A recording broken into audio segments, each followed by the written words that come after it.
आज छत्तीसगढ़ चेयरमैन उपचुनाव की काउंटिंग एसडीएम कोर्ट सितारगंज में की गई, जिसमें भारतीय जनता पार्टी प्रत्याशी सुनील विश्वास 43 वोटों से विजेता घोषित किए गए।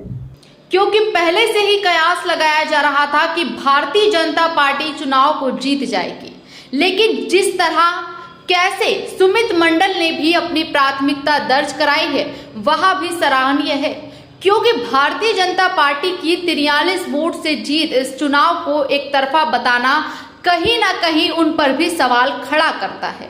आज एसडीएम कोर्ट में सुनील विश्वास ने खबर 100 में बात करते हुए बताया कि 1.5 साल के कार्यकाल में जो बच्चा हुआ है, हमारी पूरी प्राथमिकता रहेगी कि कार्यों को प्राथमिकता देना, उन्हें करवाना। एसडीएम ने सुनील विश्वास को प्रमाण पत्र दिया। उनके कार्यकर्ताओं में उत्साह देखा गया। उन्होंने एक दूसरे को मिठाई खिलाकर एक दूसरे को बधाई दी। वहीं निर्दलीय प्रत्याशी सुमित मंडल ने कहा कि मैं चुनाव नहीं, दिल जीतने आया था और आगे भी कार्यों से जुड़ा रहूंगा, लोगों की मदद करता रहूंगा। नमस्कार, मैं गुरदीप सिंह, आप देख रहे हैं खबर 100। जैसा कि आप जानते हैं कि उपचुनाव भारतीय जनता पार्टी जीत चुकी है। सुनील विश्वास 43 वोटों से विजय हुए हैं। आप देख सकते हैं हमारे पीछे उत्साह कार्यकर्ताओं में। मिष्ठान एक दूसरे को खिलाया जा रहा है, मिठाई खिलाई जा रही है, खुशी मनाई जा रही है। अभी थोड़ी देर में यहाँ पे सुनील विश्वास पहुँचेंगे, हम उनसे भी बात करने का प्रयास करेंगे। जैसा कि आप लोग जानते हैं कि छत्तीसगढ़ का जो कार्यकाल है 1.5 साल का बचा हुआ है, 3.5 साल का कार्यकाल पूरा हो चुका है। उस सीट में सुकरान जी के निधन के बाद में उपचुनाव हुआ था। छत्तीसगढ़ उपचुनाव को लेकर काफ़ी कयास लगाए जा रहे थे। ये तो तय था कि भारतीय जनता पार्टी चुनाव जीत गई है, लेकिन जिस ढंग से वहाँ पे सुमित मंडल ने भी अपनी प्राथमिकता दर्ज कराई है, तो आने वाले समय में जो 1.5 साल बचता है उसमें ये देखना बड़ा दिलचस्प होगा कि 1.5 साल में चेयरमैन अपने छत्तीसगढ़ के अंदर कितने विकासकारी योजनाओं को ला सकते हैं, कितना काम करवा सकते हैं। हम सुनील विश्वास से ही जानने का प्रयास करेंगे। अभी वो यहाँ है नहीं, और आप देख सकते हैं हमारी बैक साइड में काफ़ी खुश हैं कार्यकर्ता। खुशी का इजहार किया जा रहा है, एक दूसरे को मिठाई खिलाई जा रही है। यहाँ पे कुछ भाई लोग हमारे साथ जुड़ चुके हैं।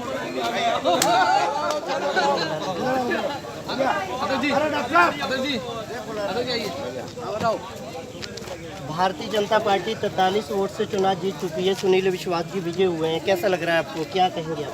उत्साह का माहौल है और बहुत अच्छा हुआ है और बहुत जनता का जनादेश सर्वोपरि है, क्योंकि अत्यधिक गर्मी होने के कारण जो है मतदान प्रतिशत कम रहा, लेकिन उसके बाद भी जो रुझान आए हैं हमारा भारतीय जनता पार्टी से जो हमारे प्रत्याशी थे सुनील विश्वास जी, और बहुत अच्छे मतों से विजयी हुए हैं, हम उनको बधाई देते हैं। जैसा कि आप जानते हैं कि अब 1.5 साल का कार्यकाल बचा हुआ है और भारतीय जनता पार्टी की सरकार प्रदेश में भी है और आपके माननीय वर्तमान विधायक कैबिनेट मंत्री भी हैं, तो क्या लगता है आपको कि 1.5 साल में जो लोगों की उम्मीदें हैं उन पे खरा उतरा जाएगा? क्योंकि सारी मशीनरी तो आपके पास है, अब कोई एक्सक्यूज तो है नहीं। 1.5 साल में कितना मानते हैं कि छत्तीसगढ़ का विकास होगा? बिल्कुल, जैसे कि हमारे दिवंगत हमारे जो चेयरमैन थे सुकांत ब्रह्म जी के देहांत होने के बाद नगर पंचायत का कहीं न कहीं कल के तक तो खत्म हो जाएगी, तो बीजेपी तो चुनाव के परिणाम आने के बाद प्रदेश में है और हमारे विधायक बीजेपी के हैं और वो कैबिनेट मंत्री भी हैं। और मैं समझता हूँ कि शक्ति फार्म का नगर पंचायत क्षेत्र का चहुमुखी विकास होगा, बहुत अच्छा विकास होगा, जिससे जनता को जो है किसी भी परेशानी, जनता की किसी भी समस्या को जो है निदान करने में, उनकी समस्याओं को दूर करने में बड़ी आसानी होगी। धन्यवाद। हमारे साथ कुछ और भी युवा जुड़ चुके हैं। आप इस चुनाव को किस रूप में देख रहे हैं कि भारतीय जनता पार्टी 43 से जीत गई है? अब 1.5 साल में आने वाले समय में छत्तीसगढ़ में कितना विकास होगा?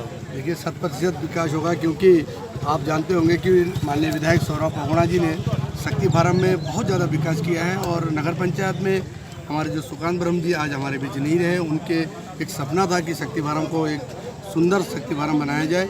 उसी के तहत हम लोगों ने आज भारतीय जनता पार्टी के जो प्रत्याशी रहे सुनील विश्वास जी आज जीते हैं, और निश्चित रूप से शक्ति फार्म का पूर्ण विकास होगा 100%। आखिरी सवाल, क्या लग रहा है आपको छत्तीसगढ़ में कौन से ऐसे विकास कार्य छूटे हुए हैं जिससे युवाओं को रोजगार मिले? उनकी बहुत सारी समस्याएं ग्राउंड रिपोर्ट में हमने छत्तीसगढ़ में देखा है कि बच्चे जो हैं उनको रोजगार नहीं मिल पा रहा है, फिर भी माननीय विधायक जी ने अपने तरीके से काफ़ी प्रयास किया।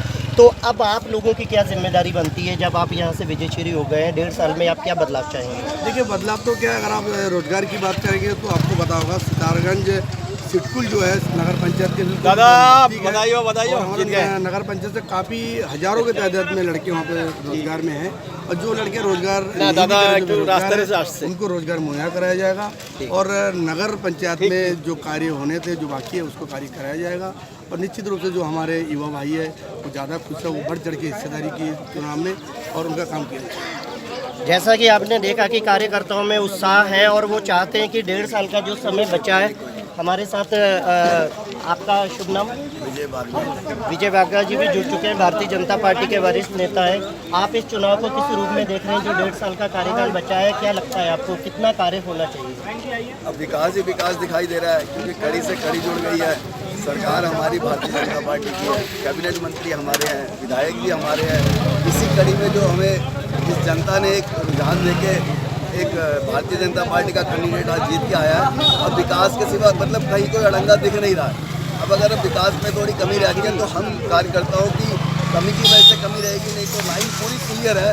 और मैं समझता हूँ कि वो विकास होगा जो पिछले 15-20 सालों में नहीं हो पाया।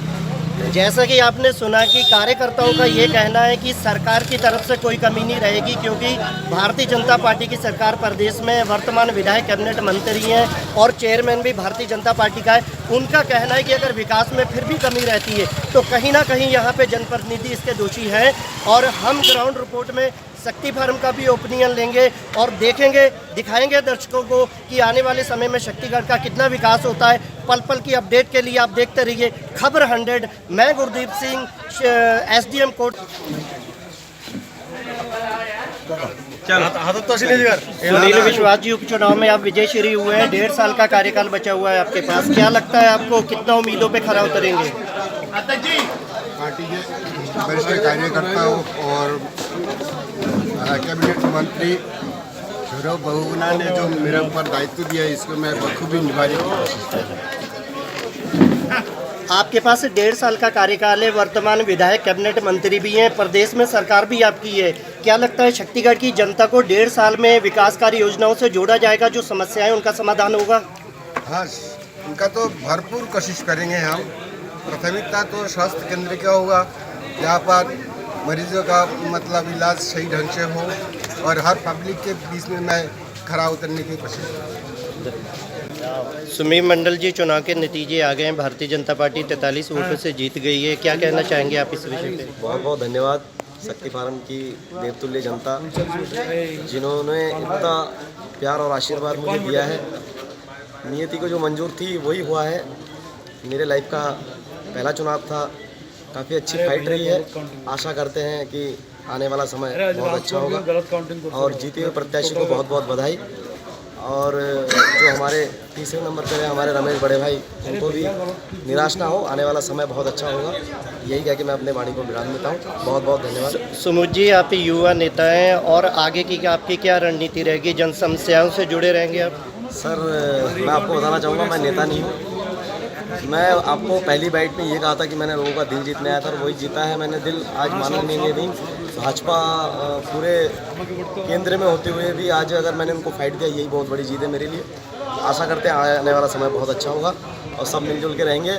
चुनाव खत्म, अब भाईचारा शुरू। सभी एक दूसरे से प्यार मोहब्बत से रहे, कोई द्वेष भावना ना रखे, यही मैं निवेदन करूँगा पूरी शक्ति फार्म की जनता से। बहुत बहुत धन्यवाद।